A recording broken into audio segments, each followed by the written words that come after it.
ஒரு முக்கியமான ஒரு அறிவிப்பு என்ன அப்படின்னா, நம்ம கடந்த வருஷம் அல்ஹுதா ஃபவுண்டேஷன் ட்ரஸ்ட் அப்படிங்கிற ஒரு ட்ரஸ்ட்டை வந்து நம்ம ஏற்படுத்தணும். அந்த ட்ரஸ்ட்டின் வழியாக அல்லாஹ்வுடைய தீனுக்கு தக்குவியத் ஏற்படுத்தக்கூடிய செயல்கள், அது வந்து சில தாவா சென்டர்கள் உருவாக்குறதா இருக்கட்டும், சில தாய்க்களை உருவாக்குறதா இருக்கட்டும், சில புத்தகங்களை மொழிபெயர்க்கிறதா இருக்கட்டும், சிலருக்கு என்னென்ன ஃபெசிலிட்டி செஞ்சு கொடுத்தா அல்லாஹ்வுடைய தீனுக்கு பலம் ஏற்படுத்துமோ அதற்கான வகையில் நம்ம செலவு பண்ணக்கூடிய ஒரு வேலையை வந்து நம்ம இதை செஞ்சிட்ருக்கோம். இது வந்து ஜகாத்துடைய அமௌண்ட்டும் நீங்கள் கொடுக்கலாம். இது வந்து நீங்கள் அல்லாஹ்வுக்கு அழகிய கடன் அப்படிங்கிற அடிப்படையிலையும் கொடுக்கலாம். அல்லாஹ்வுடைய தீனுக்கு எது எல்லாம் வலிமைப்படுத்தக்கூடிய வேலையோ, அல்லாஹ்வுடைய அந்த தக்பீர் ரப் இகாமத்து தீனுக்காக செலவிடப்படும் ஒவ்வொரு பைசாவும் அல்லாஹ்வுக்கு கடன்.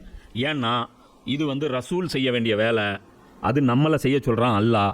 அதனால் இதுக்கு ஃபுல் அண்ட் ஃபுல் இன்சார்ஜ் அல்லாஹ் என்ன எடுத்துக்கிறான், இது எனக்காக நீ கொடுத்த கடன் சொல்கிறான். அல்லாஹ் ரப்புல் ஆலமீன் அவன் கொடுத்த காசுக்கு அவனுக்கே நம்ம கடன் கொடுக்கக்கூடிய ஒரு மகத்தான வாய்ப்பு வந்து இந்த பணி. இந்த பணியை வந்து நம்ம செய்கிறோம். இந்த ஒரு பணியை மட்டும்தான் நம்ம செய்கிறோம். அல்லாஹ்வுடைய தீனை சரியான விதத்தில் முஸ்லீம்களுக்கு புரிய வைத்து அதன் மூலமாக அல்லாஹ்வுடைய தீனை வந்து வலுப்படுத்துவது, இந்த ஒரே இலக்குக்காக நாம் வந்து அந்த ஒரு ட்ரஸ்ட் வச்சுருக்கோம். இதுடைய பொருளாதாரம் நிறைய தேவைப்படுது. இப்போ வேலை செய்யத்தான் நமக்கு முதல்ல ஒரு நிலம் மட்டும் வாங்குறதுக்கு, ஒரு பில்டிங் கட்டுறதுக்கான பணி மட்டும் இருந்தால் போதும்னு நினச்சோம். ஆனால் சர்க்கிள் பெருசாக ஆக நிறைய பணம் தேவைப்படுது. நீங்கள் எந்த அளவுக்கு கான்ட்ரிபியூட் பண்ணுவீங்களோ அந்த அளவுக்கு நாமளும் வந்து அந்த வேலைகளை வந்து சிறப்பான முறையில் செய்ய முடியும். அதனால் ஒவ்வொருத்தரும் உங்களால் முடிஞ்ச உங்களுடைய பங்களிப்புகளை இன்ஷா அல்லாஹ் நீங்கள் கொடுங்க. அவுஸு பில்லாஹி மினஷ் ஷைத்தானிர் ரஜீம். பிஸ்மில்லாஹிர் ரஹ்மானிர் ரஹீம். இன்னல் ஹம்துலில்லாஹ் நஹ்மதுஹு நஸ்தஈனுஹு நஸ்தக்ஃபிருஹு வனுமினு பிஹி வ நதவக்கலு அலைஹி வ நஊஸு பில்லாஹி மின் ஷுரூரி அன்ஃபுஸினா வ மின் ஸய்யிஆத்தி அமாலினா மன் யஹ்திஹில்லாஹு ஃபலா முஸில்ல லஹு வ மன் யுضلில்ஹு ஃபலா ஹாதிய லஹு வ அஷ்ஹது அன் லா இலாஹா இல்லல்லாஹு வஹ்தஹு லா ஷரீக லஹு வ அஷ்ஹது அன்ன முஹம்மதன் அப்துஹு வ ரசூலுஹு அம்மா பஅத். அல்லாஹும்ம ஸல்லி அலா முஹம்மதின் வ அலா ஆலி முஹம்மதின் கமா ஸல்லைத அலா இப்ராஹீம வ அலா ஆலி இப்ராஹீம இன்னக ஹமீதும் மஜீத். அல்லாஹும்ம பாரிக் அலா முஹம்மதின் வ அலா ஆலி முஹம்மதின் கமா பாரக்த அலா இப்ராஹீம வ அலா ஆலி இப்ராஹீம இன்னக ஹமீதும் மஜீத்.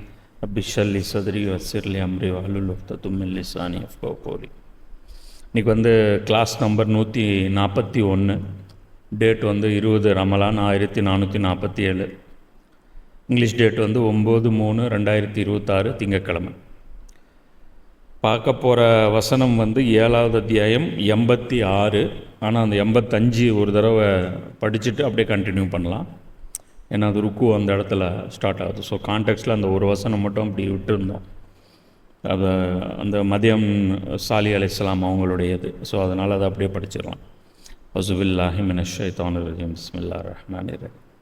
மேலும் மத்யன் வாசிகளிடம் அவர்களுடைய சகோதரரான ஷுஐபை அனுப்பினோம்.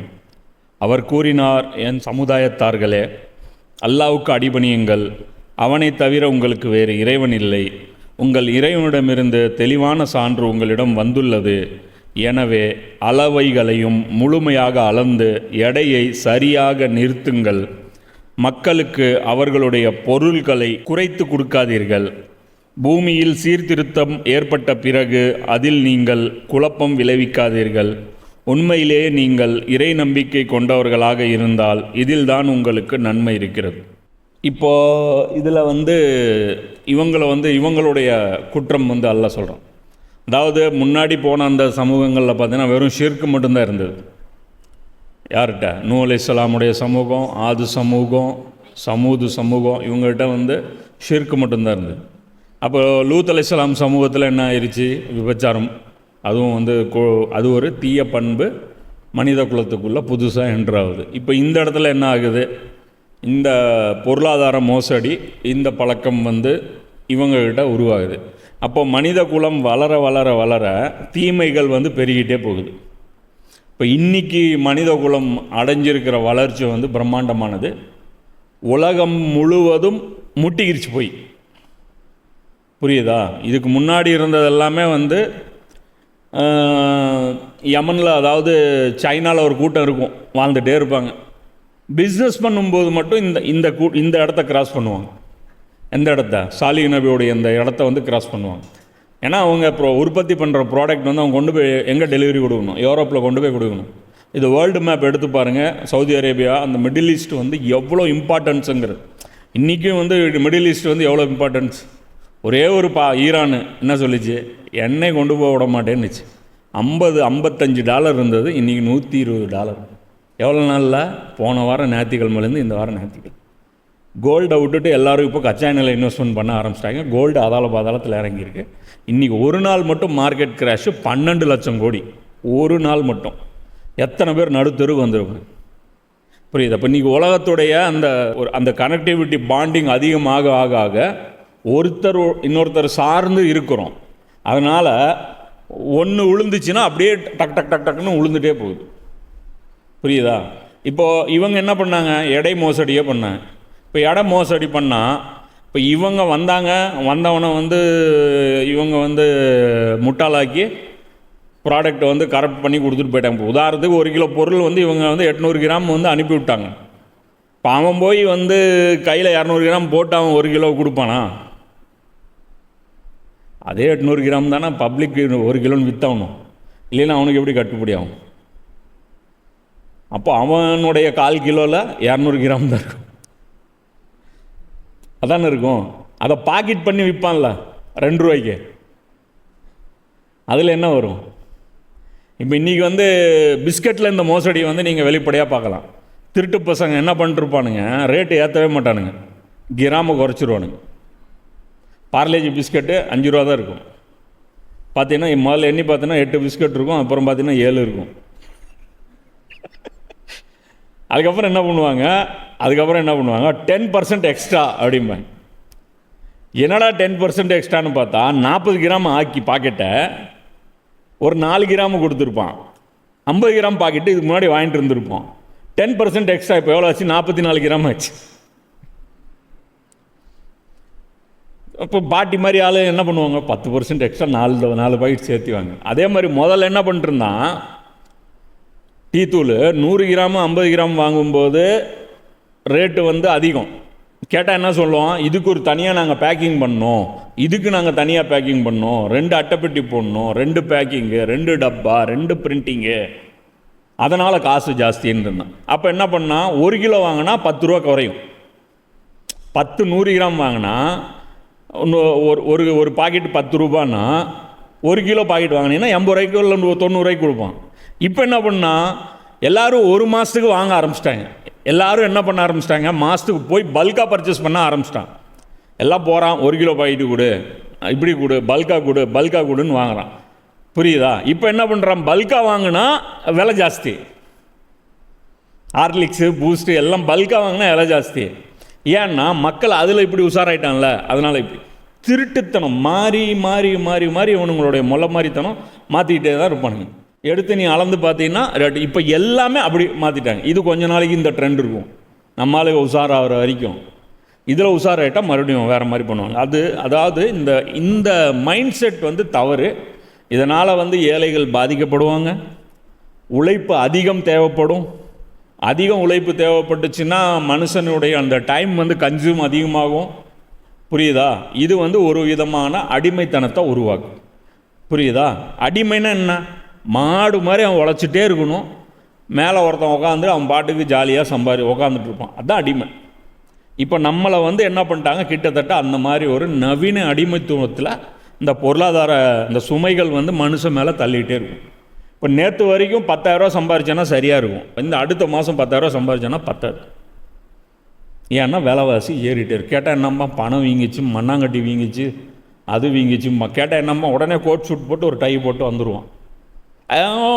உனக்கு எக்கனாமிக்னா என்னென்னு தெரியுமோ, நான் ஆக்ஸ்ஃபோர்டில் போய் கிழித்தேன், நான் அங்கே போய் நோட்டினேன், நான் இங்கே போய் படிச்சிருக்கேன், உனக்கு மேக்ஸ்னு என்னென்னு தெரியுமா, அல்ஜிப்ரான்னு என்னென்னு தெரியுமா, டேலின்னு என்னென்னு தெரியுமா? டே மண்ணாங்கட்டி, அதெல்லாம் ஒன்றும் தெரியாது. போன வருஷம் என் பாக்கெட்டில் 50 ரூபா இருந்துச்சு, அதே செலவு தான் நான் பண்ணிகிட்டு இருக்கிறேன். இந்த வருஷம் நான் கடன் 50 ரூபா வாங்கிட்டேன். அப்போனா நான் முன்னாடி போயிருக்கேனா பின்னாடி போயிருக்கேனா? இவன் கொண்டாந்து என்ன பண்ணுவான், அந்த சார்ட்டு பாருங்கள், வேர்ல்டு எக்கனாமிக் ஃபாரமில் பாருங்க, நாங்கள் 45வது இடத்துலேருந்து 43க்கு வந்துட்டோம், 42க்கு வந்துட்டோம். டே நாங்கள் நடுத்தருக்கு வந்துட்டோம்டா, அதுதான் எனக்கு தெரியும், புரியுதா? நீ 42க்கு போய்ட்டு நம்பரில் பேப்பரில் என்ன வேணாலும் வந்துட்டு போ, அதை பற்றி எனக்கு பிரச்சனை கிடையாது. ரியலில் என்ன இருக்குது, அரிசி எவ்வளோ விலை ஏறி இருக்குது, எனக்கு அதுதான் ரிஃப்ளெக்ட் ஆகுது, புரியுதா? அப்போ இதுதான் நமக்கு வந்து ரிஃப்ளெக்ட் ஆகும். இவனுங்க ஒரு கற்பனை உலகத்தில் உட்காந்துட்டு இருப்பாங்க. இது எதுக்காக இது சொல்கிறேன் அப்படின்னா, ஒரு ஒரு அளவில் என்னங்க இருக்குது, ஒரு மெஷர்மெண்ட்டில் என்னங்க இருக்குது, ஒரு இடையில ஜனாதா எடுத்துரும். இப்படி வந்து அந்த ஒரு ஃபேமஸாக ஒரு படத்தோட டைலாக் வரும்ல, 5 பைசா திருடுனா தப்பா இல்லைம்மா, 5 பைசா 1 கோடி தடவை திருடுனா தப்பா, 5 பைசா கோடி பேர்கிட்ட திருடுனா அது பெரிய காசு இல்லை. புரியுதா? அப்படி தான் இப்போ என்ன பண்ணிருக்கான், ஃபுல்லாக இது பண்ணிருக்கான். இப்போ அமேசான் எடுத்துக்கா, திருட்டு பையன் இது பண்ணிட்டான், ப்ரைம்னு வாங்குங்க, ப்ரைம் வாங்கினா உங்களுக்கு டெலிவரி ஃபீ கிடையாதுங்க. இப்போ என்ன பிளாட்ஃபார்ம் ஃபீ 5 ரூபா. அது என்னோட பிளாட்ஃபார்ம் ஃபீ, அதுக்கு தான்டா மாதம் 1500 கட்டணும். அதுலேயும் என்ன பண்ணுறான், இது வைக்கிறான், என்னது அமேசான் ப்ரைம் சப்ஸ்கிரிப்ஷன் வாங்குங்க, இது வாங்குங்க, எது ஃபார்முலா 1 ஜியோ ஹாட்ஸ்டாரில் இருந்துச்சு, ஃபார்முலா 1 பார்க்கணுன்னா இது வாங்கினதுக்கப்புறம் ஃபார்முலா 1 எடுத்துட்டான், ஹாட்ஸ்டாரில் எடுத்துகிட்டு இப்போ ஃபேன் கோடு போயிட்டான். அவள் வாங்கினவன் கூமுட்டா, நீ காட்டி விற்கும்போது ஃபார்முலா 1 வச்சுருந்த, அப்புறம் ஃபார்முலா 1 இப்போ போச்சு இல்லை, இப்போ காசு இப்போ கேட்டால் அதுக்கு 1500 கட்டுறான் போடா அப்படி. அப்போ எதுக்கு பைரசிக்கு போகிறானுங்க எல்லோரும், அதான் பண்ணுவானு, வேறு வழி இல்லை. சாஃப்ட்வேர்லேயும் இதுதான் நிலமை, எல்லாத்துலேயும் அப்படி தான். கேட்டால் லிமிட்டட் ஆக்சஸ் தாங்க உங்களுக்கு கொடுக்கப்படும். திடீர்னு இருந்த ஃபியூச்சரை தூக்கிடுவான். கேட்டால் கண்டிஷன்ஸ் அப்ளை போட்டிருந்தேன், நீங்கள் படிக்கல, இந்த சின்னதாக ஒரு ஸ்டார் போட்டு வச்சுருப்பான், கண்டிஷன் அப்ளைன்னு போட்டிருந்து பார்க்கல நீங்கள். இருந்த ஃபியூச்சரை தூக்கிடுவான். நேற்று வரைக்கும் இருந்த ஒரு ஆப்ஷனை இன்னைக்கு தூக்கிடுவான். காசு கொடுத்தா தான் வர முடியும். ChatGPTலையும் அதுதான், எல்லாத்துலேயும் மோசடி இப்படி தான் நடத்துது. இது வந்து டோட்டலாக இப்போ இவங்க செஞ்சதை தான் இன்றைக்கி நாம் வந்து விதவிதமாக கோட்டை போட்டுட்டு விதவிதமாக சூட்டை போட்டுட்டு, புரியுதா? இவர் இங்கிலீஷில் செய்வார், அதே தான் சாலி நபியோடைய சமூகம், அந்த வேலை தான். புரியுதா? கேட்டால் அந்த காட்டு மிராண்டிங்களோட எங்களை கம்பேர் பண்ணி, எல்லாம் ஒன்று தான்டா, பரதேசி பையங்கள திருட்டு பசங்க நீங்கள். இதுக்கு பேர் என்ன, ஒயிட் காலர் கிரைமு. இதுக்கு பேர் இதுக்குன்னு சுற்றுற இந்த கும்பல் வந்து எக்கனாமிக்கல் ஹிட்மேன். இவங்கெல்லாம் பொருளாதார அடியாட்கள். புரியுதா? புது புது ஸ்கீமுங்கிற பேரில் நம்மளை வந்து ஏமாற்றிக்கிட்டே நம்மளை வந்து நம்ம தலையில் ஏதோ ஒன்று மிளகா அரைச்சிட்டே இருப்பாங்க. இது பொருளாதார சப்ஜெக்டு, பெரிய சப்ஜெக்ட். இது அடுத்த வசனம், சாலி அலைஹிஸ்ஸலாம் அவங்ககிட்ட பேசுகிறாங்க, அட்வைஸ் பண்ணிகிட்டே இருக்காங்க. அதாவது அளவு ஒழுங்காக பண்ணுங்கள், கரெக்டாக ஃபாலோ பண்ணுங்கள், லிட்டர்னால் ஒரு லிட்டரு கரெக்டாக ஃபாலோ பண்ணுங்கள், வெயிட் 1 கிலோனா கிலோ கரெக்டாக ஃபாலோ பண்ணுங்கள் சொல்லிட்டு சொல்கிறார். மேலும் ஒவ்வொரு பாதையிலும் கொள்ளைக்காரர்களைப் போல் மக்களை பயமுறுத்துபவர்களாகவும் இறை நம்பிக்கை கொண்டவர்களை அல்லாவின் பாதையை விட்டு தடுப்பவர்களாகவும் இருக்காதீர்கள். மேலும் நேரான வழியை கோணலாக்க முயற்சிக்காதீர்கள். நீங்கள் எண்ணிக்கையில் குறைவாக இருந்த நேரத்தை நினைத்து பாருங்கள். பிறகு அல்லாஹ் உங்களை பல்கி பெருகச் செய்தான். இன்னும் கண் திறந்து பாருங்கள், உலகில் குழப்பம் விளைவித்து கொண்டிருந்தவர்களின் கதி என்னவாயிற்று என்பது. இப்போ இவங்க அடிஷ்னலாக சில வேலைகள் இவங்க செய்கிறாங்க. இந்த நபி ஸல்லல்லாஹு அலைஹி வஸல்லம் காலத்தில் அரபுகளுடைய வேலை என்னவாக இருந்துச்சுன்னு நான் சொன்னேன் ஆரம்பத்தில். என்ன சொன்னேன்? வழிப்பறி தான் அவங்களுடைய மெயின் வேலை. குறைஷிகள் மட்டும்தான் வியாபாரம் பண்ணிருப்பாங்க. மற்ற அரபுகள்லாம் என்ன பண்ணுவாங்க? வழிப்பறி தான் பண்ணுவாங்க. அந்த ஹஜ்ஜுடைய அந்த புனித மாதங்கள் 4 மட்டும்தான் வழிப்பறி நடக்காது. அந்த டைப்பில் மட்டும்தான் எல்லா மக்களும் வியாபாரம் பண்ண முடியும். ஆனால் வருஷம் பூரா குறைஷிகள் மட்டும்தான் வியாபாரம் பண்ணுவாங்க. இந்த புண்ணிய வேலையை யார் ஆரம்பித்து வச்சானா இவங்க தான். இந்த கொள்ளை அடிக்கிற அந்த வழிப்பறி வேலையை இவங்க தான் பண்ணியிருக்காங்க. யார்? ஷுவைப் நபியோடைய கூட்டம். இவங்க என்ன பண்ணுறாங்க? மதியன்வாசிகள் இவங்க தான் அந்த கொள்ளை வேலையை ஆரம்பிச்சிருக்காங்க. ஒவ்வொரு பாதையிலும் கொள்ளைக்காரர்களைப் போல் மக்களை பயமுறுத்துபவர்களாக, இறை நம்பிக்கை கொண்டவர்களை அல்லாவின் பாதையை விட்டும் தடுப்பவர்களாக இருக்காதீர்கள். 2 வேலையை சொல்கிறாங்க. ஒன்று, மக்களை போய் மிரட்டுறதுக்காக உட்காராதீங்க. இப்போ வியாபார கூட்டம் போகுதா, இவனுங்க கேங்காக போய் உக்காந்துக்கிறது, ஒரு 200 பேர் 300 பேர். இப்போ வர்ற வியாபாரம் கூட்டம் அவன் என்ன பண்ணுவான்? அவனுடைய ஃபுல் கான்செப்ட் என்ன, ஃபோக்கஸ் என்னவாக இருக்கும்? எவ்வளோ வெயிட் முடியுதோ அவ்வளோ வெயிட் வந்து லாஜிஸ்டிக்ஸ் கூட்ஸ் வந்து எடுத்துகிட்டு வரணும். அதுதான் அவனுடைய இது இருக்கும். நிறைய கொண்டு வந்தான்னா நிறைய விற்றுட்டு நிறைய லாபம் சம்பாரிச்சிட்டு போகலாம் அப்படின்னு வருவான். அப்போ இவனுங்க வருவானுங்க, நின்றுட்டுருப்பானுங்க.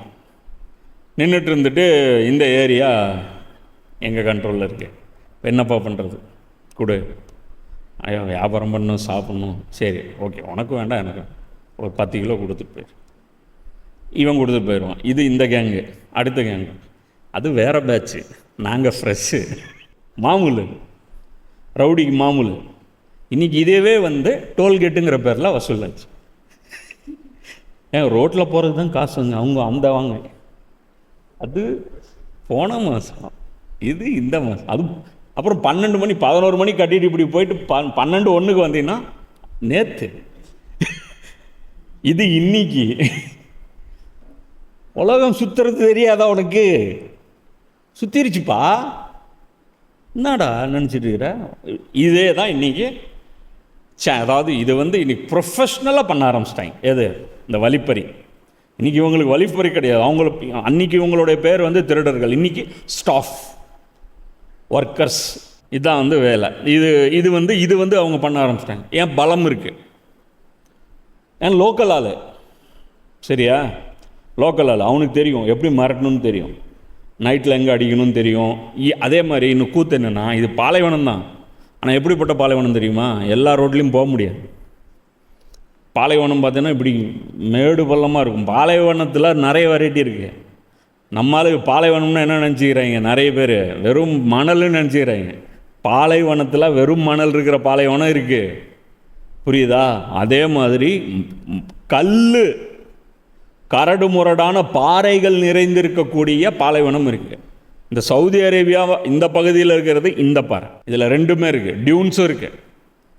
அதில் வந்து ராஜஸ்தான் போனால் வெறும் டியூன் மட்டும்தான் இருக்கும், கரடு முரடாக கல்லெல்லாம் பார்க்க மாட்டேன். நீ இங்கே போனீங்கன்னா கரடு முரடாக கல் தான் இருக்கும். நீ ஒன்றும் இல்லை, மக்காலேருந்து மதீனாவுக்கு போகிற 400 கிலோமீட்டர் அப்படி தான் இருக்கும்.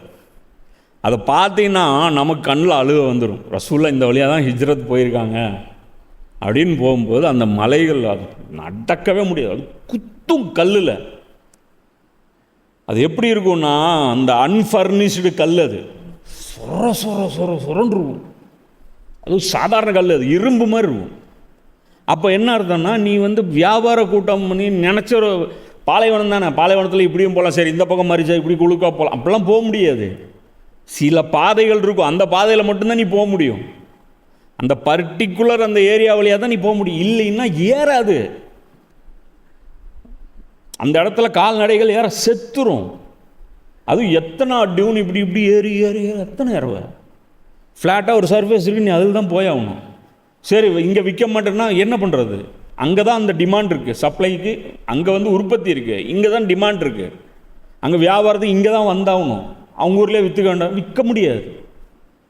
அவங்களுடைய இயலாமை, புரியுதா? இப்போ இன்றைக்கும் அப்படி தானே. நமக்கு இங்கே கார் வச்சுருக்கோம், பெட்ரோல் இல்லை. இப்போ என்னென்னா, இப்படி உட்காந்து இது கொள்ளையடிக்கிறேன். இப்போ இந்த நபி சொல்கிறாரு இது பண்ணாதீங்கன்ட்டு. அப்போ நபிமார்களுடைய வேலை என்னவா இருந்துச்சு? ஊர் உலகத்தில் நடக்கிற அநியாயத்தெல்லாம் தட்டி கேட்குறது தானே இருந்துச்சு, புரியுதா? அல்லாஹ் வந்து கொஞ்சம் கூட அக்கறை இல்லாதவனா மனிதர்களுடைய விஷயத்தில்? இந்த கொள்ளையடிச்சா அல்லாஹ்க்கு என்ன பாதிப்பு? அல்லாஹ் என்ன சொல்லியிருக்கணும் இந்த கொள்ளைக்காரங்களை பார்த்து? டே நேரம் தவறாமல் கரெக்டாக மணிக்கட்டு வரைக்கும் கழுவிட்டு, வாய் கொப்பளிச்சுட்டு, தலைக்கு இப்படி மூஞ்சி கழுவிட்டு, ஒழு செஞ்சுட்டு, அடக்க ஒடுக்கமாக சஜ்தா செஞ்சு என்னமோ பண்ணிக்கிங்க. அதுக்கப்புறம் நீங்கள் கொள்ளையடிச்சிக்கிங்க, என்ன வேணாலும் பண்ணி. அல்ல அப்படியே இருக்க சொன்னான். இன்றைக்கி நாம் அப்படி தானே இஸ்லாத்தை ப்ரெசென்ட் பண்ணுறோம். வேப்பெண்ணெய், விளக்கெண்ணெய், மண்ணெண்ணெய், எவன் எக்கேடு கெட்டு போனால் எனக்கு என்ன? இதுதான் முஸ்லீம்களுடைய ஃபிலாசபி. ஹக்கூனா மட்டாட்டா, புரியுதா? எந்த கவலையும் படக்கூடாது, எதுவுமே கவலைப்படக்கூடாது, ஜாலியாக இருக்கு. நீ எந்த அளவுக்கு ஜாலியாக இருக்கும்? முஸ்லீமே பாதிக்கப்பட்டாலும் எங்களுக்கு பிரச்சனை. எவ்வளோ இதான் சொல்கிறேன்ல, இன்னும் எவ்வளோடா கேவலப்படுத்து வைப்பீங்க? எல்லாம் காரி துப்புறான். அவன் எல்லாம் ஒரே கேள்வி தான் கேட்குறான், சோறு தான் திங்கிறீங்களாடா? ஈரானும் உங்கள் முஸ்லீம் நாடு, எதுக்குடா அமெரிக்காவுடைய பேஸ் வந்து கத்தாரில், யூஏஇயில், துபாயில், சவுதி அரேபியாவில், ஜோர்டானில் எதுக்குடா நிறுத்தி வச்சுருக்கீங்க? எதுக்குடா முஸ்லீம் விட்டு முஸ்லீம் அடிக்கிறீங்க? நியாயம்னு பார்த்தாலும் ஈரான் பக்கத்தில் தான் இருக்கு. சரி நியாயம் தர்மம் பார்க்காத, என் ஆளு உன் ஆளுன்னு பார்த்தா கூட நீ இவாளுன்னு, புரியுதா? ஒன்று ஜாதியை, அது ஒரு கண்ணை மூடிட்டு ஜாதியை சப்போர்ட் பண்ணினாலும் நீ இவனை தான் சப்போர்ட் பண்ணும். இல்லை நான் வந்து அதெல்லாம் கிடையாதுப்பா, என் ஆளாக இருந்தாலும் சரி, நீ அடுத்தவனாக இருந்தாலும் சரி, நியாயம் தர்மம்பா அப்படின்னா, நியாயம் தர்மம் பார்த்தாலும் நீ இவனை தான் சொல்ல. பாய் என்ன எங்களில் பாய் நீங்கள் வாழ்கிறீங்க? உங்கள் சோத்தில் உப்பு இருக்கா பாய்? ரம்ஜானில் சதகா பண்ணிவிட்டு உங்களுக்கு சொர்க்கம் வேறு கிடைக்குன்னு நினைக்கிறீங்களா பாய்? எல்லாம் இப்போ வந்து அவருடைய அக்கீதா செத்து போனவருடைய அக்கீதாவெல்லாம் ஆராய்ச்சி பண்ணிருக்காங்க. இப்போ என்ன இங்கே அல்லாஹ் எதுக்கு கவலைப்படுறான்? ரசூல் எதுக்கு அனுப்புகிறான்? வெயிட்டில் ஏமாற்றாதீங்க. இதுக்கு எதுக்கு ரசூல் அனுப்பணும்? ஒரு லிட்டரில் இது பண்ணாதீங்க, இதுக்கு ஏன் ரசூல் அனுப்பணும்? வழிப்பறியில் எவனு சொத்து எழுதில் போச்சுன்னு ஏன் அதுக்குள்ள ரசூல் அனுப்பணும்? சரி, அல்லாஹ் ஒரு காலத்தில் கவலை இருந்துச்சு, இப்போ ஒரு கவலையும் இல்லையா? அல்லாஹ் ரிட்டையர்ட் ஆகிட்டானா? இப்போ என்ன சொல்லிட்டான் அல்லாஹ்? ஒரு காலத்தில்ப்பா ரொம்ப ரிஸ்க் எடுத்து உங்களெல்லாம் வந்து நான் வந்து நபிமார்கள்லாம் அனுப்பி எல்லாம் இது பண்ணிட்டு இருந்தேன்ப்பா. இப்போ முகமது ஸல்லல்லாஹு அலைஹி வஸல்லம் வந்ததோட சரிப்பா, இதுக்கப்புறம் நான் என்ன பண்ணிட்டேன்? உலகத்தை வந்து நான் கை கழுவி விட்டுட்டேன். வழிப்பறி நடக்கட்டும், ஓரினச்சேர்க்கை நடக்கட்டும், என்ன மனுஷன் எப்படி போட்டு வேணாலும் வதச்சிக்கிட்டும், எனக்கு எந்த கவலையும் இல்லை. இதை சொல்ல வரீங்களா?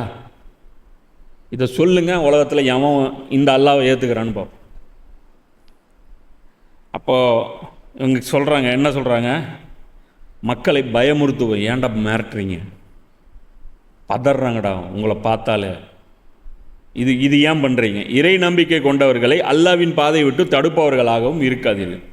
இப்போது இவங்க அடுத்து என்ன பண்ணுறாங்க? இவங்க அல்லாவுடைய நபியை ஏற்கிறதில்ல, அல்லாஹ் சொல்கிற அந்த மோரல் வேல்யூஸ் ஃபாலோ பண்ணுறதில்ல. அதாவது இடையும் இவங்க சரியாக பண்ண மாட்டாங்க, இதுவும் பண்ண மாட்டாங்க, இந்த வழிப்பறியும் பண்ணுவாங்க. அடுத்து என்ன பண்ணுறாங்க?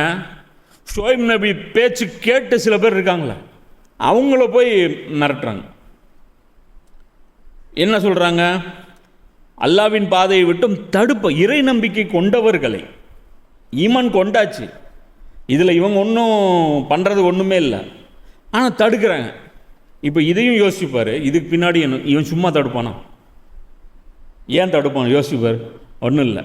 இப்போ இவன் 10 பேர் கடை வச்சுருக்கான், அதில் 2 பேர் ஷோய்ப் நபியை ஏற்றுக்கிட்டாங்க, 8 பேர் ஏற்காதவன். அப்போ இங்கே கோதுமை 800 கிராம் வரும், இந்த கடையில் போனால் என்ன கிடைக்கும்? 1000 கிராம் வரும்ல. அப்புறம் வாங்குறவனுக்கு டிஃப்ரெண்ட் தெரியும்ல.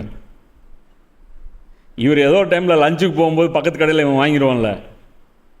நீங்கள் அதே பை தான் எடுத்துகிட்டு போனால் பார்த்தா 2 கிலோவில் பை ரொம்பிருச்சு அப்படின்னா, இல்லைங்க அந்த கடைக்காரங்கெல்லாம் கொஞ்சம் அவங்க இடக்கவில்லை பார்த்தீங்கன்னா உள்ளுக்குள்ளே மெழுகு வச்சு வச்சுருப்பாங்க, இரும்பு குடஞ்சி உள்ளே ஏதாவது வச்சுருப்பேன், அவன் போட்டு கொடுத்துருவாங்கள.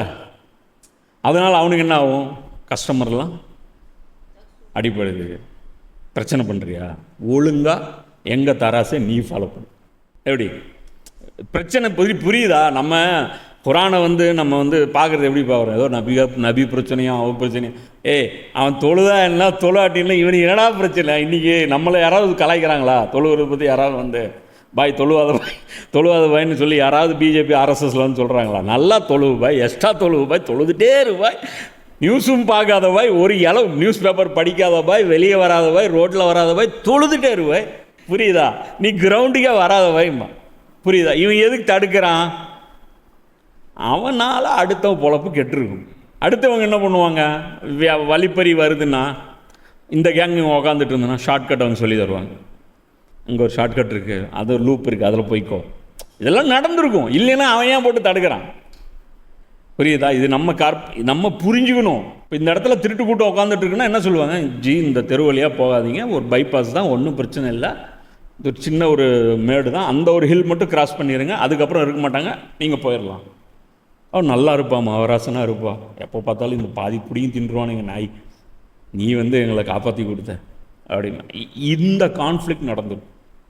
அதுக்கப்புறம் அவங்க சொல்கிறாங்க நபி, மேலும் நேரான வழியை கோணலாக முயற்சிக்காதீர்கள்.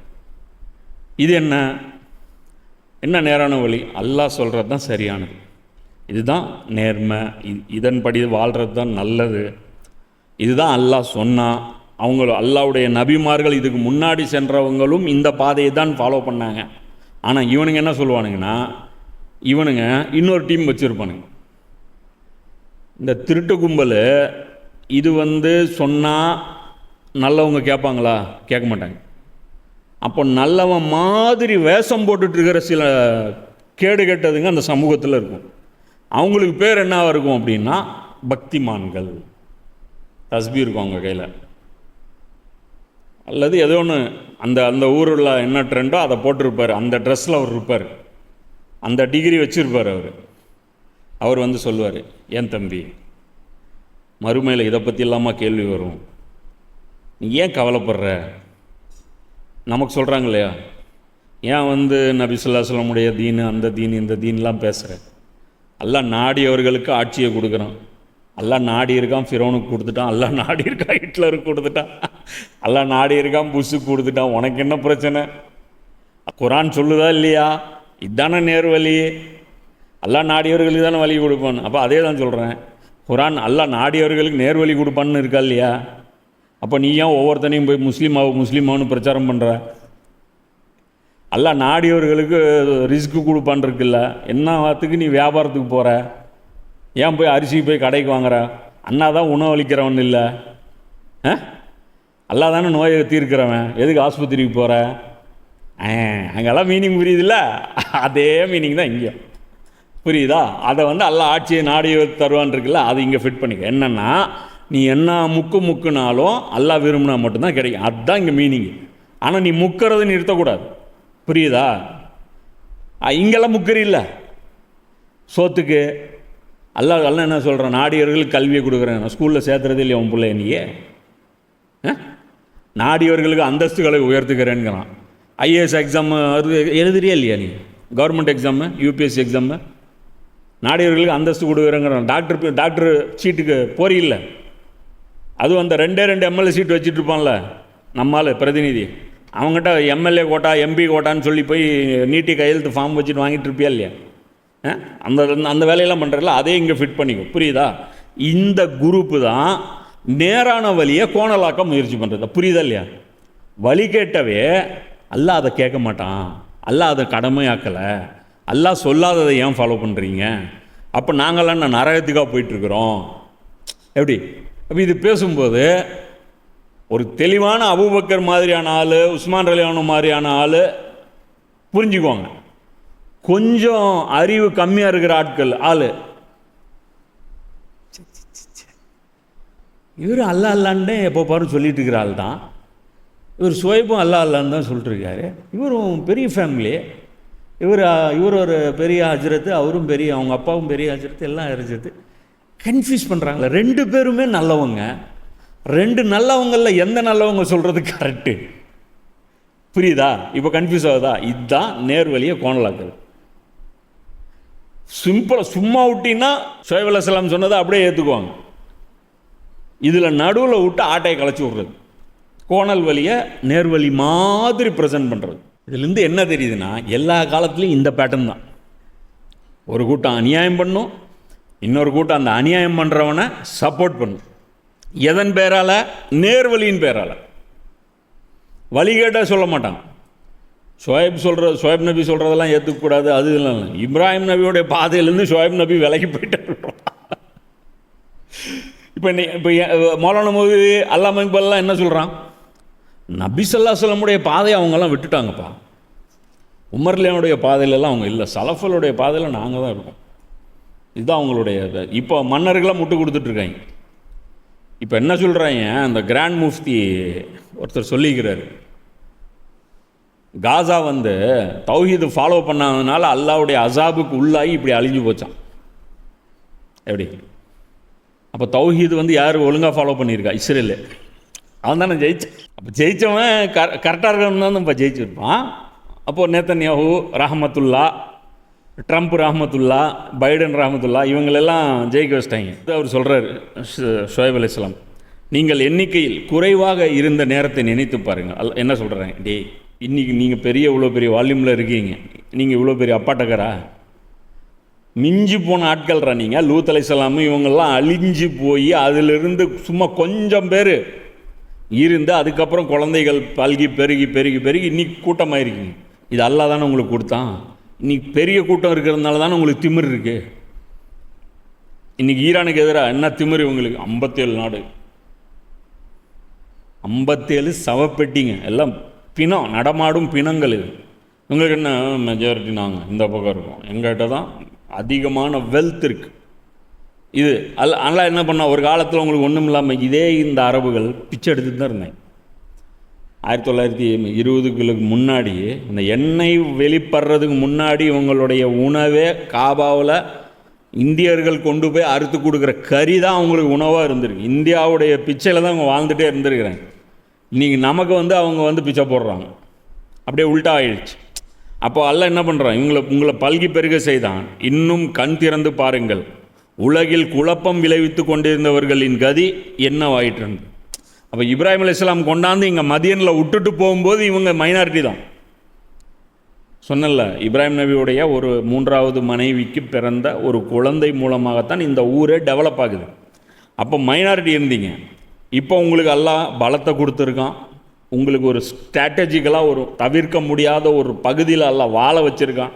வியாபாரம் செய்யுங்க, நியாயமாக ஹலாலாக சம்பாதிங்க. புரியுதா? வியாபாரம் செய்யுங்க, ஹலாலாக சம்பாதிங்க. எதுக்கு இடையில மோசடி பண்ணுறீங்க? எதுக்கு திருடுற ஒரு கும்பலை வச்சுருக்கிறீங்க? இதெல்லாம் ஏன் பண்ணுறீங்க? அவரு அதான் சொல்கிறேன், இதற்கு முன் உலகில் குழப்பம் விளைவித்து கொண்டிருந்தவர்களுக்கு கதி என்னவாயிற்று என்பது தெரியாதா? இதுக்கு முன்னாடி பக்கத்தில் தானேப்பா லூத் அலைஹிஸ்ஸலாம் அழிக்கப்பட்டாங்க. பக்கத்தில் தானே ஆது சமூகம், சமூது சமூகம் இவங்கெல்லாம் அழிக்கப்பட்டுச்சு. இதெல்லாம் உங்களுக்கு பத்தாத அறிவு உங்களுக்கு தெரியாதா? நான் என்னென்ன அறிவுரைகளுடன் அனுப்பப்பட்டுள்ளனோ அவற்றின் மீது உங்களில் ஒரு பிரிவினர் நம்பிக்கை கொண்டும் மற்றொரு பிரிவினர் நம்பிக்கை கொள்ளாமலும் இருந்தீர்களானால் அல்லாஹ் நமக்கிடையே தீர்ப்பு வழங்கும் வரை பொறுமையுடன் காத்து கொண்டிருங்கள். அவனே தீர்ப்பு வழங்குவோரில் மிகச்சிறந்தவன். இந்த இடத்துல அவங்க என்ன சொல்கிறாங்க, நான் அறிவுரை அல்லாஹ் கொடுத்து எனக்கு அனுப்பியிருக்கேன். அதில் ஒரு கூட்டம் ஏற்றுக்கிட்டீங்க, இன்னொரு கூட்டம் ஏற்றுக்காமல் இருக்கீங்க. அல்லாஹ் நமக்கிடையே தீர்ப்பு வழங்கும் வரை பொறுமையுடன் காத்து கொண்டிருங்கள். அவனே தீர்ப்பு வழங்குவோரில் மிக சிறந்தவன். அப்போ உங்களுக்கு டைம் கிடச்சிட்ருக்கு. இப்போ நான் அட்வைஸ் பண்ணிகிட்டே இருக்கேன், நீங்கள் நிராகரிச்சிட்டே இருக்கீங்க. எனக்கு இதெல்லாம் பல வருஷமாயிடும். புரியுதா? ரசூலுல்லாவுடைய வாழ்க்கையில் எவ்வளோ ஆயிடுச்சு. மக்கா வெற்றியில் இவங்க முற்றிலும் அழிக்கப்படுற வரைக்கும் கிட்டத்தட்ட 13 + ஒரு 6 19 20 வருஷம் ஆயிடுச்சு. அப்போ 20 வருஷம் டவுனில் தான் இருந்திருக்காங்க. யார்? முஸ்லீம்கள்.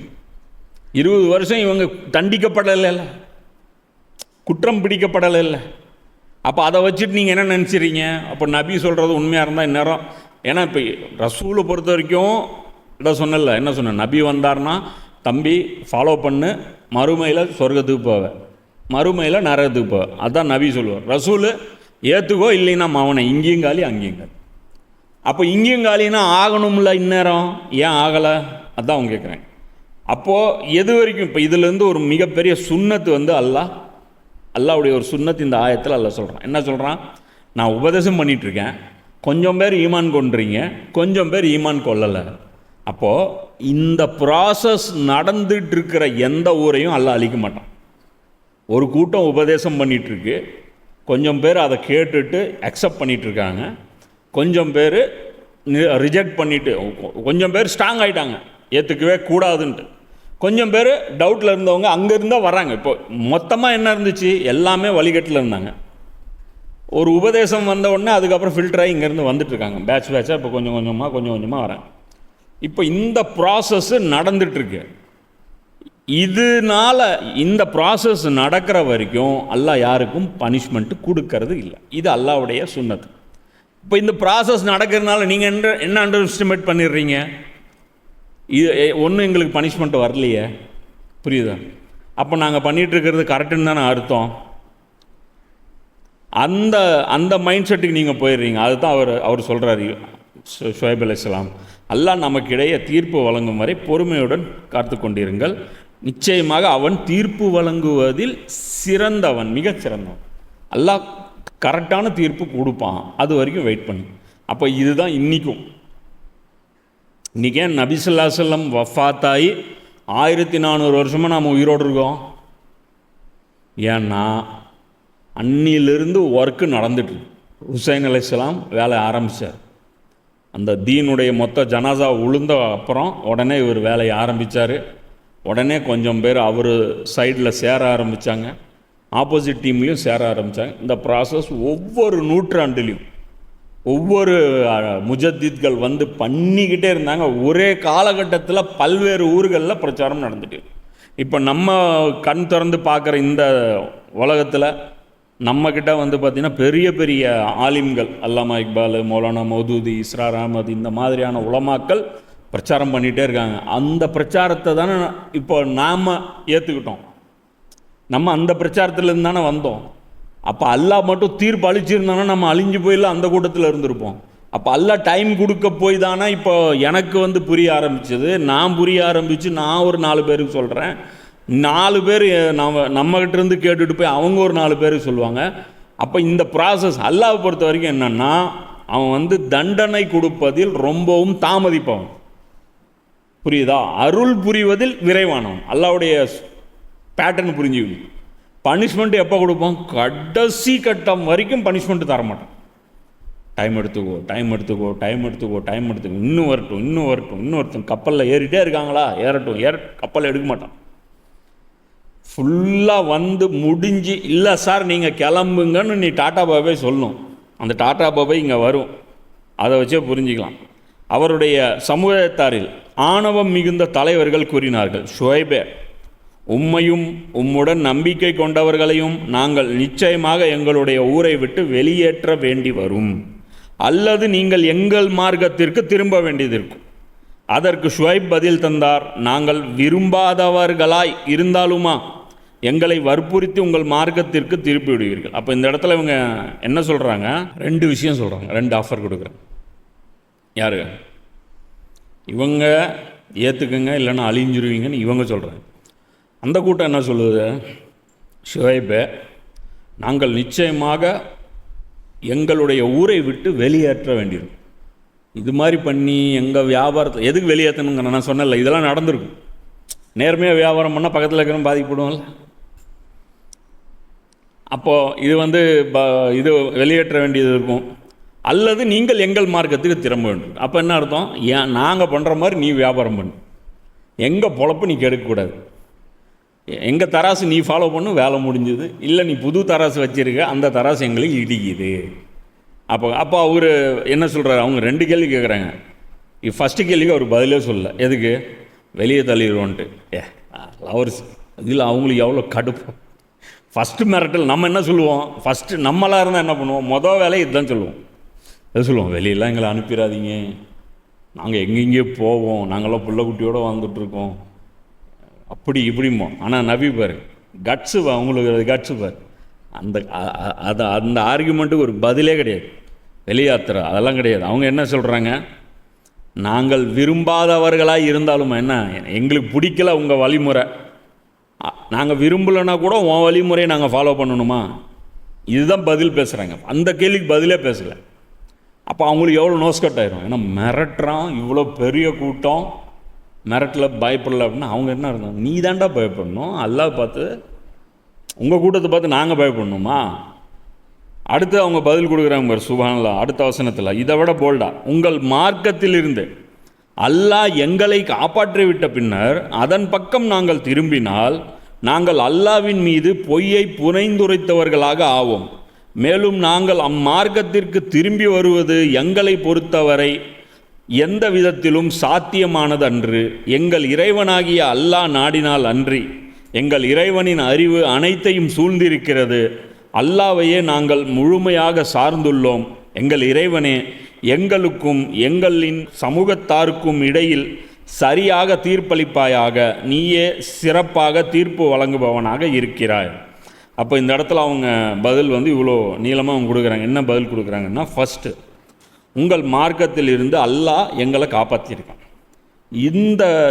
இந்த அல்லாஹ் எங்களை காப்பாற்றினதுக்கு அப்புறம் நாங்கள் மறுபடியும் அந்த மார்க்கத்தில் வந்தால் நாங்கள் அல்லாஹ்வின் மீது பொய்யை புனைந்துரைத்தவர்களாகும். இப்போ இவ்வளோ நாள் நான் பேசிகிட்டு இருந்தது என்ன? அல்லாஹ் இதை விட சொன்னான், அல்லாஹ் இதை செய்ய வேணாங்கிறான், அல்லாஹ் இதை தப்புங்கிறான், இதை பேசிகிட்டு இருக்கிறோம். இப்போ இதை விடன்னு அது இதுலேருந்து ரிவர்ஸ் ஆக சொல்கிறேன். ரிவர்ஸ் ஆனால் அப்போ இவ்வளோ நாள் நான் சொன்னது பொய்ன்னு ஆயிரும்ல. புரியுதா? அப்போது அல்லாஹ் எங்களை அழிவிலிருந்து காப்பாற்றினதுக்கப்புறம் நான் எப்படி மறுபடியும் வந்து இது திரும்ப முடியும்? இப்போ இதில் இன்னொரு விஷயமும் இருக்குது. இப்போ உதாரணத்துக்கு என்ன அப்படின்னா, இப்போ இந்த நபி சொல்கிறார், அதாவது நாங்கள் தப்பான பாதையில் இருந்தோம், நாங்கள் திரும்பி வந்தோம், அல்லாஹ் அதுலேருந்து எங்களை காப்பாற்றினான்ட்டு. அப்போ நபி தப்பான பாதையில் இருந்தாரா? இல்லை. எல்லா நபிமார்களும் ஃபித்ரத்தில் தான் இருப்பாங்க. அவங்க தவறான பாதையில் ஒருபோதும் போக மாட்டாங்க. அவங்க டீஃபால்ட்டாகவே இதெல்லாம் தப்புன்னு தான் மைண்டில் இருப்பாங்க. அப்போ இது நபி யார் சார்பாக பேசுகிறோன்னா ஒட்டுமொத்த முஸ்லீம்கள் சார்பாக பேசுகிறாங்க. நாங்கள் தவறான பாதையில் இருந்தோம், அல்லாஹ் எங்களுக்கு நேர் வழி காட்டினான்ட்டு. அப்போ இதில் இந்த இடத்துல இதையும் புரிஞ்சுக்கணும். ஏன்னா நபிமார்களை பற்றி நம்ம வந்து தப்பாக வந்து புரிஞ்சிக்க கூடாது. அப்போ உங்கள் பாதைக்கு நாங்கள் வந்துட்டால் இத்தனை நாள் நான் சொன்னது பொய்ன்னு ஆயிரும்ல, ஏதோ நான் வந்து என்னுடைய கருத்தாக சொன்ன மாதிரி ஆயிரும்ல. அல்லாவுடைய கருத்தில் மாற்றம் நான் பண்ண முடியாது, அல்லாஹ் தான் பண்ண முடியும். மேலும் நாங்கள் அம்மார்க்கத்திற்கு திரும்பி வருவது எங்களை பொறுத்தவரை சாத்தியமானதன்று. நாங்கள் இனி தவறே செய்ய மாட்டோம், நாங்கள் இனி அந்த பக்கம் போகவே மாட்டோம் சொல்லிட்டு அடுத்தது என்ன சொல்கிறாங்க, எங்கள் இறைவனாகிய அல்லாஹ் நாடினாலன்று இன்ஷா அல்லாஹ். அது சொல்கிறாங்க, நான் வந்து ஒரு தடவை முடிவு எடுத்தால் அவ்வளோதாங்க. இப்படிலாம் பேசக்கூடாது. இதுலேருந்து இதுவும் ஒரு மிக முக்கியமான படிப்பேன், புரியுதா? இப்படி இந்த தீமை நான் செய்ய மாட்டேன், அல்லாஹ் நாடினார். இந்த தீமை வந்து இந்த நன்மை நான் செய்வேன், அல்லாஹ் நாடினார். எப்போவுமே ஒரு மூமின் வந்து அல்லாஹ்வுடைய விருப்பத்தை வந்து அல்லாஹ் தான் எனக்கு இதை செய்ய வச்சான் அப்படின்னு சொல்லணும், புரியுதா? இல்லைன்னா என்ன ஆயிரும், அது பெருமையில் போய் முடிஞ்சிடும். ஸோ அதனால் இந்த மாதிரி நேர்வழியில் நாங்கள் ரொம்ப ஸ்ட்ராங்கு, நாங்கள்லாம் வந்து எங்கள் கொள்கையில் வந்து உயிரை விட்டுருவோம், கொள்கையை விட மாட்டோம், இந்த டயலாக்லாம் வெறும் அடிக்கக்கூடாது. இது வந்து நபி கூட அவர் என்ன சொல்கிறார், அல்லாஹ் நாடினால் நான் திரும்பி வந்துடுவேன்னு கூட அர்த்தம். மீனிங் என்ன அதானே? நான் வழி தவறி கூட போயிடலாம், ஆனால் அல்லாஹ் நாடிவிட்டா, அல்லாஹ் நாடிட்டா நான் வழி தவறி போயிடுவேன், ஆனால் எனக்கு அதில் விருப்பம் இல்லை. அதை தான் அவங்க சொல்கிறார். எங்கள் இறைவனின் அறிவு அனைத்தையும் சூழ்ந்திருக்கிறது, நாங்கள் அல்லாஹ்வையே நாங்கள் முழுமையாக சார்ந்திருக்கிறோம்.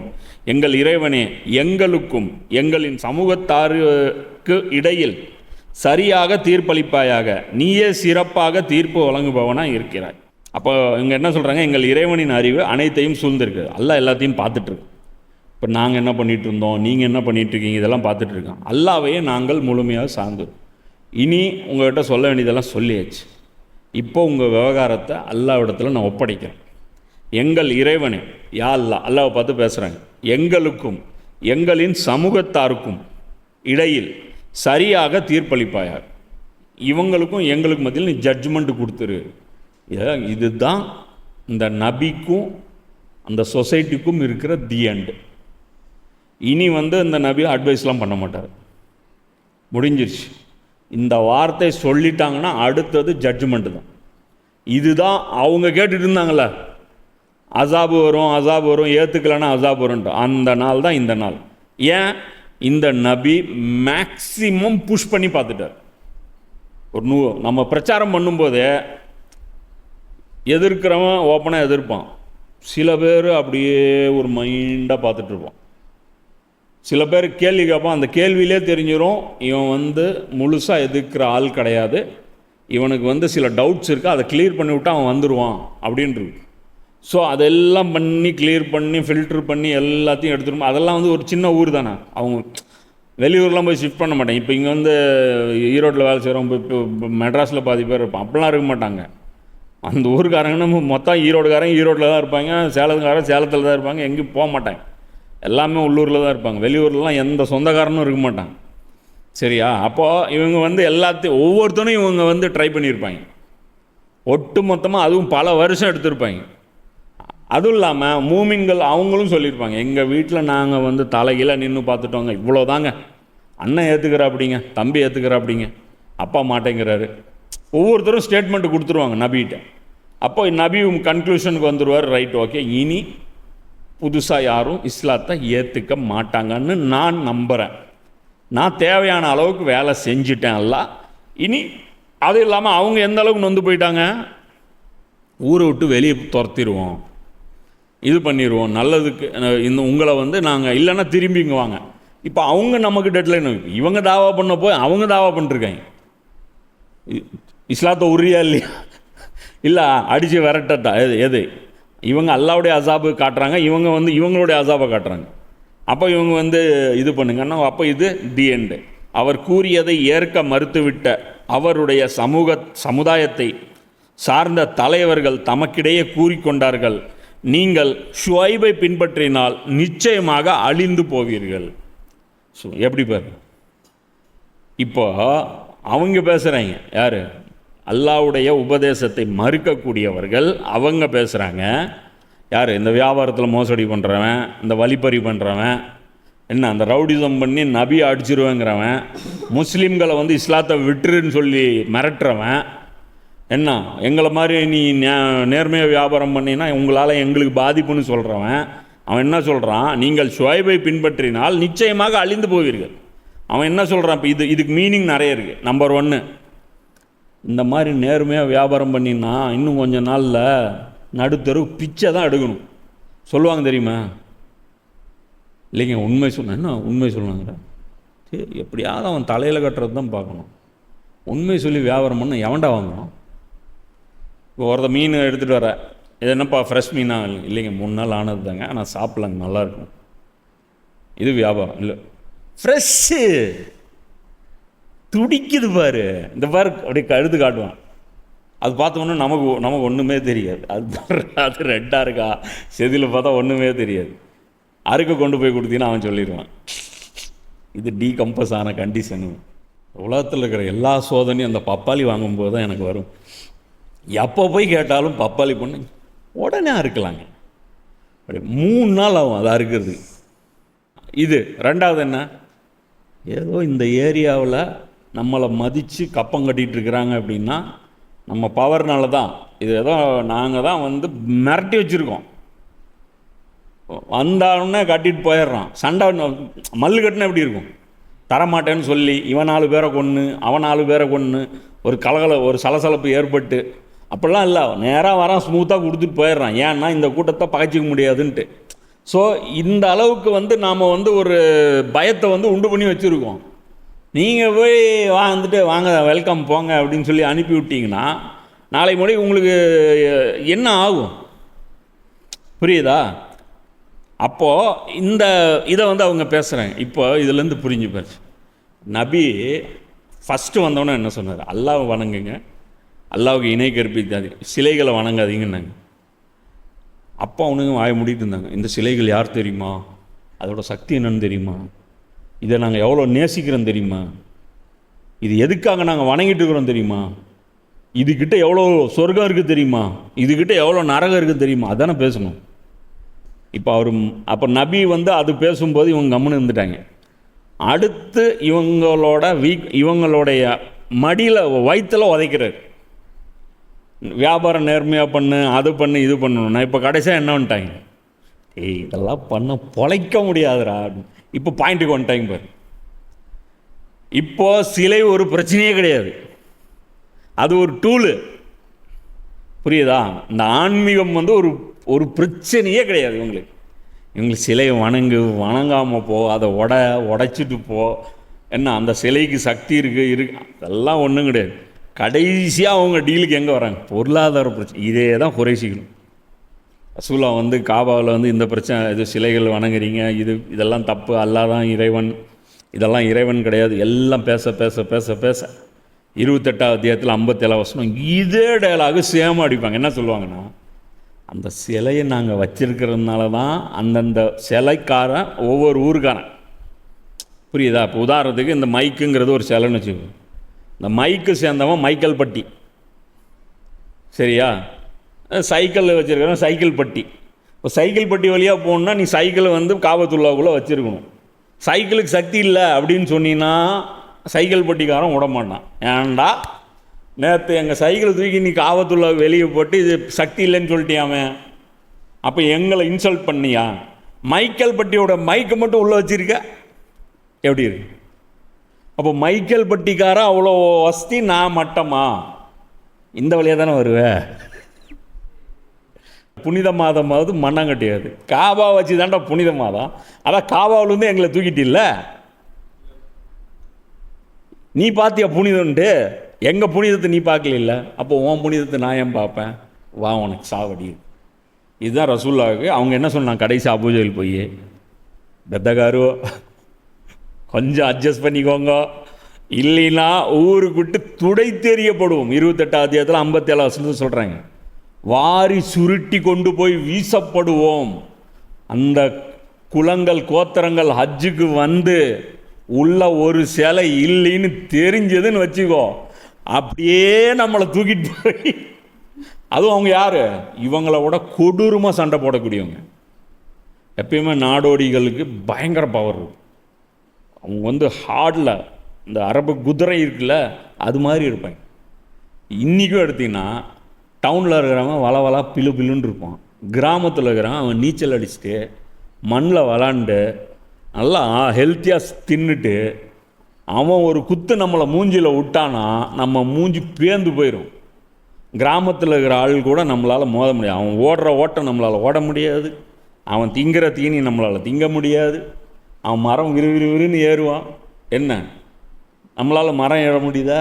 ஒன்றும் ஏற முடியாது. நம்மளால் ஒன்றும் பண்ண முடியாது. அப்போது டவுனில் இருக்கிறவனுடைய இது வேறு. அப்போது இங்கே என்ன பிரச்சனை அப்படின்னா, இப்போ அரபுகளுக்கு இது ஒரு பிரச்சனை. அதே பிரச்சனை தான் ஷுவைப் நபி. சிலைகள் அது சும்மா லுலுவாய்க்கு. கடவுள் எப்போவுமே பிரச்சனையே கிடையாது. அதே மாதிரி தான் இன்றைக்கும். இன்றைக்கி வந்து ஷரியத் வந்து மன்னராட்சி ஹலாலுன்னு சொல்லுதா ஹராமுன்னு சொல்லுதா, அதெல்லாம் மேட்ரே கிடையாது. மன்னர் வந்து சம்பளம் கொடுக்குறார், இவ்வளோதான் மேட்ரு. புரியுதா? எப்பயுமே அந்த கடைசி ஃபைனல் பாயிண்ட்டுக்கு வந்து நின்றுருவாங்க. நிச்சயமாக நீங்கள் அழிந்து போகிற. எப்படா அழிந்து போவாங்க? இப்போது இவன் சொல்கிறான், என்ன சொல்கிறான், இந்த ஷுவைப் நபி எதிர்த்தவன், நீங்கள் ஷுவைபை பின்பற்றினால் அழிந்து போவீங்க. எப்படி அழிஞ்சு போவீங்க? எப்படி அழிஞ்சு போவார்? அல்லாவுடைய அசாபு ஏற்றுக்கிறவங்களுக்கு வரும்னு சொல்கிறாரா ஷுவைபு? மறுக்கிறவங்களுக்கு வரும்னு சொல்கிறாரா? மறுக்கிறவங்களுக்கு தானே வரும். லாஜிக்கலாக நீங்கள் தானே அழிகிற ஸ்டேஜில் நீங்கள் தானே அவர் ஷுவைப் பேசிகிட்டு இருக்கிறாரு. கூட இருக்கிறவங்க அழிவாங்கன்னு ஷுவைப் நபி என்னைக்காவது பேசினாரா? அப்போது எந்த அழிவு காமிச்சு நீங்கள் பயமுறுத்திட்டு இருக்கிறீங்க? வியாபாரம் படுத்துரும், காசு வராது, அதானே? பைசா இல்லைப்பா, பைசா காசு வராது. அப்போ காசு தான் உங்களுக்கு கடவுள். இதுதான் எல்லா காலத்துலேயுமே. அதை ஏமாத்துறதுக்கு சிலைகள் பயன்படும். அதனால் எப்போவுமே இந்த அரசியல், இன்றைக்கி இங்கே தமிழ்நாடு அரசியல், இந்தியா அரசியல், உலக அரசியல், எந்த அரசியல் எடுத்தீங்கனாலும் யுத்தம். ஃபஸ்ட்டு மக்களை வந்து சிந்திக்கவே விடக்கூடாது. அப்படின்னா போலி கடவுள்களை உருவாக்கி அந்த கடவுள்களுக்கு சிறப்புகளை இருக்கிறத கதை கட்டி விட்டு அதுக்கு பின்னாடி அவனை விட்டுறணும். அவன் அதிலே சுற்றிட்டு இருப்பான்.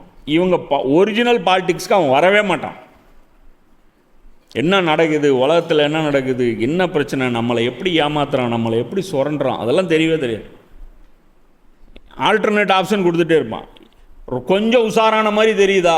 ஆமாம், ஏதோ ஏமாத்துற மாதிரி தெரியுதே. போன நூற்றாண்டில் பெரியார் வந்தார், சிலைகளை வச்சு அதை வச்சு ஏதோ ஏமாத்துற மாதிரி தெரியுது அப்படின்னு கடைசியாக ஆல்டர்னேட் ஆப்ஷன் இப்ளீஸை கொடுத்து என்ன ஒரே பாலிசி, கடவுளை வேணான்னு சொல்லி எல்லா கடவுளும் போச்சு. அப்பயும் ஏமாற்ற தான் முடியும். ஏன்? எல்லா கடவுள் விட்டிட்டு போனாலும் ஹிதாயத்தை யார் கொடுக்குது? எது சரி எது தப்புன்னு அவன் முடிவு பண்ணுறான். இப்போ நாத்திகத்துக்கு போயிட்டேன்னு வச்சுக்கோ, எதுவுமே இங்கே சரி கிடையாது, எதுவுமே தப்பு கிடையாது. அதுதான் பிரச்சனை. 100 நாள் டிபேட் நடக்கும், 101வது நாளும் ஒன்றும் அவனும் முடிவு பண்ண முடியாது. ஏன்? யார் சொல்கிறது? எது ஸ்கேல் எது? ஒரு அடி எதுங்கிறது முதல்ல ஸ்கேல் எதுன்னு முடிவு பண்ணும். உன் ஸ்கேலில் 12 இன்ச்சு இருந்துச்சுன்னா தான் இது இப்போ ஒரு அடி இருக்கா இல்லை 1 இன்ச்சு குறையுதான்னு சொல்ல முடியும். உன்கிட்ட ஸ்கேலே இல்லைன்னா இது அதை விட பெரிய மேட்டர் இல்லை. இப்ளீஸ் பண்ணது மதங்களே வேண்டாம், மனுஷனுடைய வாழ்க்கையில் மதங்கள் தலையிடவே கூடாது அப்படின்னா அது அதை விட பெரிய டேஞ்சரு. அப்போது இந்த எல்லா விஷயமும் ஆயிடுச்சுன்னா இப்போ புரியுதா? அப்போ அவங்க கடைசியாக எங்கே பேச ஆரம்பிச்சிட்டாங்க? கடவுள் இங்கே பக்தி பற்றி பேசலை, அழிஞ்சு போயிடுவீங்கன்ற. இப்போ இன்றைக்கும் இந்த அமெரிக்காவுக்கு இவங்க அரபுகள்லாம் சப்போர்ட் பண்ணிட்டுருக்காங்க. கேட்டால் என்ன பண்ணாங்க? சியா வந்து ஈரான் சியா, அது சியா, இது சியா. கடைசியாக நீங்கள் போய் உள்ளே பண்ணுன்னு வச்சுக்கோ, டேபிளுக்கு கீழே ஒரு பேசுவாங்க. என்ன பேசுது? அமெரிக்கா அழிச்சு விட்டுருவோம் எங்களை. புரியுதா? நாங்கள் இருக்கணுன்னா சப்போர்ட் பண்ணி தான் ஆகணும். அதுக்காக தான் நாங்கள் பண்ணிட்டு நியாயந்தர்மம் பார்த்துட்டா பண்ணிகிட்ருக்கோம். மிரட்டுறான் அமெரிக்கா. இல்லைன்னா பேஸ் கொடுக்கலன்னு வச்சுக்கோ. ஈராக் பார்த்து இல்லை, ஆப்கானிஸ்தான் பார்த்து இல்லை, இப்போ பார்த்து இல்லை இவரை வெனிசுலா அதிபரை நைட்டோடு வந்து தூக்கிட்டு போயிட்டாங்க. இவங்களெல்லாம் வந்து தூக்கிட்டு போகிறதுக்காவது ஒரு கப்பல் 4-5 ஹெலிகாப்டர்லாம் அனுப்பணும். இவங்களுக்கெல்லாம் ஒன்றும் தேவையில்லை, ஒரு ஷேர் ஆட்டோ அனுப்புனா தூக்கிட்டு வந்துடுவாங்க. இந்த மன்னர்லாம் தூக்கிட்டு வர்றதுக்கு ஒரு ஷேர் ஆட்டோ அனுப்பி 2 கமாண்டோ அனுப்பியோட போதும். வாடா அப்படின்னு சொல்லி தூக்கிட்டு போயிடுவாங்க. இவ்வளோதான் இவங்களுடைய ஸ்டேட்டஸ். ஆனால் நடந்தது என்னவெனில், திடுக்குற செய்கிற ஒரு நிலநடுக்கம் அவர்களை பிடித்து கொண்டது. அவர்கள் தம் இல்லங்களில் முகம் குப்புற வீழ்ந்து கிடந்தார். அதே சமூகம் ஏற்பட்டுச்சுல்ல, ஒரு சவுண்டு, திடுக்குன்னு ஒரு சவுண்டு, ஒரு நிலநடுக்கம் ப்ளஸ் ஒரு புழுதி அப்படியே அடித்து காலி. இவங்க இன்னும் டீப்புக்கு போயிட்டாங்க. இவங்களுடைய அந்த அந்த பொருட்கள் இருக்குல்ல, அது ரொம்ப கம்மி இவங்க விட்டுட்டு போனது. அவனாவது மலையை குடஞ்சி அதை புடஞ்சி இதை குடஞ்சி கொஞ்சம் விட்டுட்டு போனான். இவன் அதை விட கொஞ்சம் கம்மியாக விட்டுட்டு போயிட்டான். ஏன்னா அவ்வளோ அட்வைஸ் பண்ணி, ஏன்னா கண்ணு முன்னாடி அந்த மலையை காமிச்சு கூட அவனுக்கு புத்தியை வரல. லூத்து நபியுடைய கடலை பார்க்குறான், எல்லா கடல்லையும் போனால் முழுகிடுறோம், அந்த கடலில் போனால் மிதந்துட்டுருக்குறோம், ஏன் இந்த கடல் இப்படி இருக்குன்னு கேட்டால் அங்கே இருக்கிற குழந்தை கூட இந்த ஸ்டோரி சொல்லுது. அதை பார்த்துட்டு கூட இவன் கேட்கல இல்லை. அப்போது அல்லாஹ் சொல்கிறான், ஆம், ஷுவைபை பொய்யர் என கூறியவர்கள் அவ்வில்லங்களில் வசிக்காதவர்கள் போன்று அடியோடு அழிந்து போய்விட்டார்கள். ஷுவைபை பொய்யர் என கூறியவர்கள் தாம் இறுதியில் இழப்புக்குரியவர்களாக ஆனார்கள். மிரட்டினவங்க எந்த மாதிரி ஆயிட்டாங்கன்னா, இங்கே அவங்க இருந்தாங்களா இல்லையே, அந்த மாதிரிலாம் ஒரு கூட்டமே இல்லையே, டோட்டலாக டெமாலிஷ் ஆகிட்டாங்க. மிரட்டவர்கள், அதாவது யார் அழிஞ்சு போவாங்கன்னு சொன்னாங்களோ அவங்க தான் ஊரில் வாழ்ந்துட்டுருக்காங்க. மேலும் ஷுவைப், என்னுடைய சமூகத்தார நான் என் இறைவனின் தூது செய்திகளை உங்களுக்கு எடுத்துட்டேன். அந்த மாதிரி இது முன்னாடி போன நபியும் அவர் என்ன சொன்னார், அழிஞ்சு போனதுக்கப்புறம் கடைசியாக அந்த அந்த என்ன சொல்கிறது, சென்ட் ஆஃப் பண்ணி அந்த அந்த ரிட்டையர்ட் ஆகும்போது அனுப்பிவிடுவாங்க தெரியுமா, இதோட வெளியே போகிறோம், அந்த அந்த உம்ராக்கெலாம் போயிட்டு வரும்போது கட்டி பிடிச்சிட்டு இனிமேல் பார்த்துக்குங்க அப்படிங்கிற மாதிரி, அந்த மாதிரி கடைசி மீட்டிங்கு அவர் பேசும்போது அவர் சொல்கிறார் ஷுவைப் அலைஹிஸ்ஸலாம், இந்த அழிவுக்கு முன்னாடி, ஏன்னா ஹிஜ்ரத் போகணும்ல, ஏன்னா இடி உழுவுறது 3 நாளைக்கு கேட்கும் தள்ளி. ஸோ அவ்வளோ டிஸ்டன்ஸ் இவங்க கிராஸ் பண்ணி போனதுக்கப்புறம் தான் அல்லாஹ் இவங்களை அடிக்கவே ஆரம்பிப்பான். அவங்க அவ்வளோ லாங் டிஸ்டன்ஸ் போக சொல்லுவான், கிளம்பு இருக்காதீங்க அப்படின்ட்டு. என்னுடைய சமூகத்தார நான் என் இறைவனின் தூது செய்திகளை உங்களுக்கு எடுத்துரைத்து விட்டேன். மேலும் உங்களுக்கு நலம் நாடும் பொறுப்பை நிறைவேற்றி விட்டேன். உங்களுக்கு எவ்வளோ நல்லது நினைக்கணுமோ என் மனசார நீங்கள் நல்லா இருக்கணும்னு தான் இவ்வளவு பேசினேன். மேலும் உங்களுக்கு நலம் நாடும் பொறுப்பை நிறைவேற்றி விட்டேன். ஆனால் சத்தியத்தை மறுக்கின்ற சமுதாயத்தவர் மீது நான் எவ்வாறு அனுதாபம் கொள்வேன் என்று கூறியபடி அவ்வூரை விட்டு வெளியேறிவிட்டார். நான் முடிஞ்ச வரைக்கும் பார்த்து சொல்லிட்டேன். இப்போது என்னால் உங்களை பார்த்து பாவம்னு கூட சொல்ல முடியல. நீங்கள் அழியிறது தவிர வேறு வழி இல்லை. எனக்கு சங்கடம்லாம் இல்லை. பார்க்க போனால் சங்கடப்படணும், ஆனால் சங்கடம் இல்லை. ஏன்னா நீங்களாக இதை முடிவு பண்ணிட்டீங்க. இனி இது நடக்கலை அப்படின்னா, நீங்கள் படிப்பினே ஆகலைன்னா உலகத்தில் இப்போ நமக்கு எக்ஸாம்பிள்லாம் போயிடும்ல. இப்போ நம்மலாம் நல்ல வழிக்கு வரணும்னா இந்த மாதிரி அடி வாங்கணும்னு பார்த்து தான் நமக்கு நல்ல வழிக்கு வரணும். அதனால் படிப்பினைக்கு இந்த மாதிரி இருக்கணும். அதுக்காக இப்போ அவர் என்ன பண்ணுறாரு, விட்டுட்டு மனசு பொறுக்காமல் அதுவும் இல்லாமல் அவர் அதை அக்செப்ட் பண்ணிட்டு போகிறார். இப்போ இன்றைக்கி உலகத்தில் இந்த நிலைமையில் அரபுகள் இருக்காங்க. இன்றைக்கி இந்த நிலைமையில் யார் இருக்காங்க, அரபுகள் இருக்காங்க. அரபுகளுக்கு யாராவது உபதேசம் பண்ணுவான், தேவையே இல்லை. ஏன், குர்ஆன் அரபியில் இருக்கு. குர்ஆன் அரபியில் இருக்கு. உங்கள்கிட்ட இருந்து தான் ஊர் பூரா குர்ஆன் சப்ளை செய்து உலகத்துக்கே குர்ஆன் பிரிண்ட் பண்ணி யார் கொடுத்துட்ருக்கிறீங்க, நீங்கள். உலகத்துக்கே மௌலவிகளை யார் சப்ளை பண்ணிகிட்ருக்கிறீங்க, நீங்கள். மக்கால ஒரு அகாடமி உம்முல் குரா வச்சுருக்கிறீங்க. மதீனாவில் ஒரு அகாடமி, மதீனா யூனிவர்சிட்டி, அது வச்சுருக்கிறீங்க. அங்கே தான் உட்காந்துட்ருக்குறீங்க, கம்ஃபர்ட்டு உட்காந்துட்ருக்காங்க. வெள்ளிக்கிழமை ஆச்சுன்னா ஒரு ஒரு ப்ரோக்ராமு, வியாழக்கிழமை ஒரு ப்ரோக்ராம், அப்படியே ஜாலியாக இருக்காங்க. அது அவங்களுக்கு ஹிதாயத்து, அதான் நேர்வழி. இப்போ அவங்க ஃபுல் டைம் டியூட்டி என்ன, ஈரானை திட்ட வேண்டியது, அமெரிக்காவை திட்டக்கூடாது, இஸ்ரேலை திட்டக்கூடாது. ஆபிரகாம் மக்காடு, ஆபிரகாம் புதுசாக ஒரு மதம் வேறு உருவாயிருக்கான், ஆபிரகாமிக் ரிலீஜன். அதான் அந்த ட்ரம்ப்பெல்லாம் உட்கார வச்சு எல்லோரும் அந்த ஜபம் பண்ணிட்டுருந்தாங்க பாருங்க. இதுக்கு முன்னாடி எங்கேயா பார்த்துருக்கீங்க ட்ரம்ப் அந்த மாதிரி பார்த்து? அவங்க யார், நம்ம ஊர் சலஃபீஸ் மாதிரி அங்கே அவங்களுக்கு மன்னருக்கு, அந்த மன்னருக்கு முட்டுசு, அதுவும் முட்டு தான். இப்படி எல்லோரும் கை வச்சு முட்டு கொடுத்துட்ருக்காங்க. ட்ரம்ப் இப்படி உக்காந்துட்டு இப்படி இப்படி உக்காந்துட்டு இருக்காரு. இவங்க எல்லோரும் இப்படி பண்ணுறோம். ஓ காட், ஓ லார்ட் ட்ரைஸ். நானும் சரவண பரமானந்தன் வந்து இந்த கிளிப் ஒன்று ஒரு ஃபோட்டோ போட்டு கலாய்ச்சி போட்டிருந்தார். என்ன அப்படின்னா, பரலோகத்தில் இருக்கும் பரமபிதாவே, இஸ்ரேலை இன்னும், அதாவது காசாவில் இருக்கும் சிறுவர்களை இன்னும் கொல்லுவதற்கு ட்ரம்ப்புக்கு சக்தி அளிப்பாயாக, நல்லா இருக்கிற எந்த நாட்டையும் விட்டு வைக்காமல் நாசம் பண்ண வைப்பாயாக அப்படின்னு சொல்லி அந்த ஆட்கள்லாம், அந்த சாமியார்கள்லாம் துவா கேட்குற மாதிரி போட்டிருந்தான். நான் வந்து எதுக்கடா அவன் மதத்தை வந்து தேவையில்லாமல் இழுக்கிறான், அவன் ட்ரம்ப்பு, சரி ஓகே அவன் ஏதோ ஒயிட் ஹவுஸில் வச்சு ஏதோ பண்ணிகிட்டு இருக்கிறாங்கன்னு. அப்புறம் தான் பார்த்தா கருமம் பிடிச்சவனுங்க இவனுங்கெல்லாம் ரிலீஜியஸ் பர்சனு, ஆன்மீக தலைவர்கள். அவங்க வந்து ட்ரம்ப்புக்கு வந்து போருக்கு வந்து அவரை பிஸ்மில்லா சொல்லி அனுப்புகிறாங்களாம். எது ஈரானை போய் அப்பாயி மேலே போய் இப்போ போய் ஆசிட்லாம் அடிச்சிருக்கிறானுங்க ரெயின்னு. கேட்டால் மலையில் வந்து ஆசிட் வந்துருச்சான். வரும் உங்களுக்கு, வருண்டா, நிஜமாலுமே உங்களுக்கு வரும், எல்லாம் இறக்குவான். 1980களில் இப்போ இந்த தஃப்சீர் பார்க்கும்போது லூத் அலைஹிஸ்ஸலாமுடைய அந்த சமூகம் வரும்போது அமீன் ஹசன் இஸ்லாயி அந்த டைமில் எழுதுறாரு, 60s 80s அந்த டைமில் எழுதுறாரு ததபுருல் குரானில். என்னென்னு எழுதுறாரு, இந்த பாவங்கள்லாம் மேற்கத்திய நாடுகளில் வந்துருச்சு, இது வந்துருச்சுனாலே அல்லாவுடைய அசாபுக்கு இவங்கெல்லாம் ஃபிட்டுன்னு அர்த்தம். மல்ஹமா எஸ்கட்டாலஜி அதெல்லாம் தூக்கி சைடில் போடுங்க. இந்த பாவம்லாம் மனிதன் செய்ய ஆரம்பிச்சுட்டான், அதுவும் பாவம்னு தெரிஞ்சு செய்ய ஆரம்பிச்சிட்டான்னா அதுக்கப்புறம் அவன் அன்ஃபிட்டு பூமியில், இந்த சொசைட்டியில் அவன் அன்ஃபிட்டு. இன்னைக்கு இந்த பட்டியல் போட்ட எல்லா பாவமும் இருக்கா இல்லையா? அப்போ இந்த உலகம் எவ்வளோ சீக்கிரம் அழியணும் நினச்சிப்பார். ஒன்றுக்கே எல்லாம் அடித்தானா, ஒரு சப்ஜெக்டில் ஃபெயில் ஆனவனே அந்த பிரிச்சான் நம்ம அவனை. நீ ரோல் நம்பரை தவிர எதுவுமே எழுதலை, 5 கொஸ்டின் பேப்பரும் வாங்கி அப்படியே சும்மா கொடுத்துட்டு வர, நீ அது கிழிச்சு போடுற.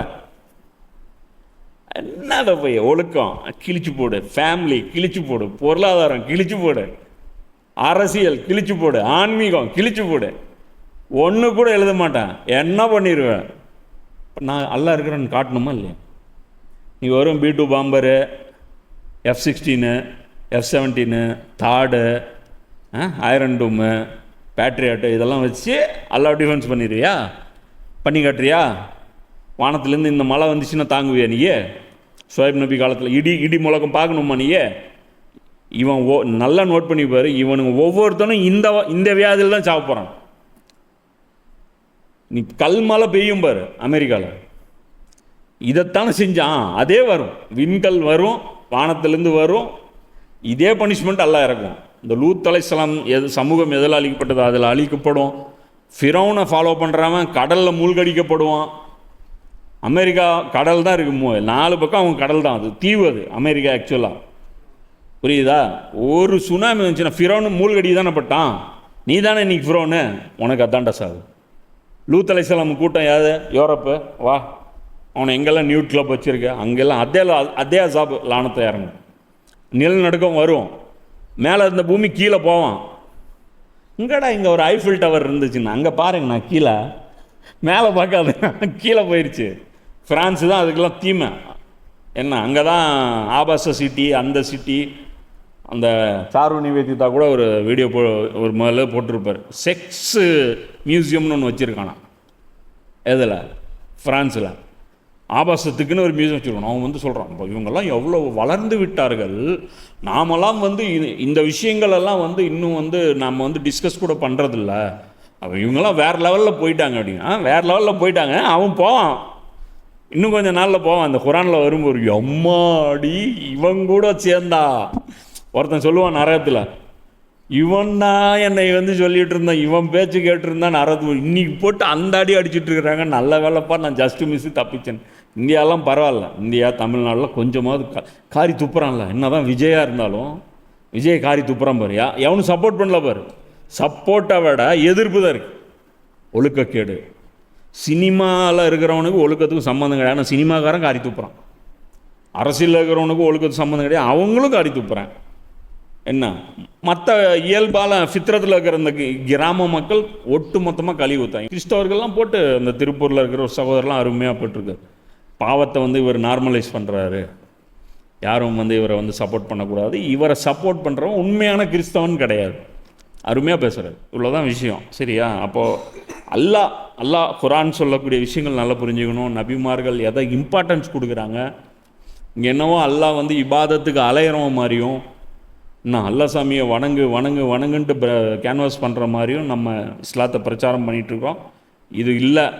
நபிமார்கள் கொண்டு வந்த இஸ்லாம் உலகத்தில் மனிதர்களுடைய பிரச்சனையை தான் இஸ்லாம் பேசும். அதுதான் இந்த நபிமார்களுடைய இந்த வரலாற்றிலேருந்து நமக்கு கிடைக்கக்கூடிய படிப்பினை. இதன்படி அல்லாஹ் புரிந்து செயல்படக்கூடிய பாக்கியத்தை அல்லாஹ் உனக்கும் எனக்கும் தந்துடுவானாக. ஆகிர் தாவானா அல்ஹம்துலில்லாஹி ரப்பில் ஆலமீன்.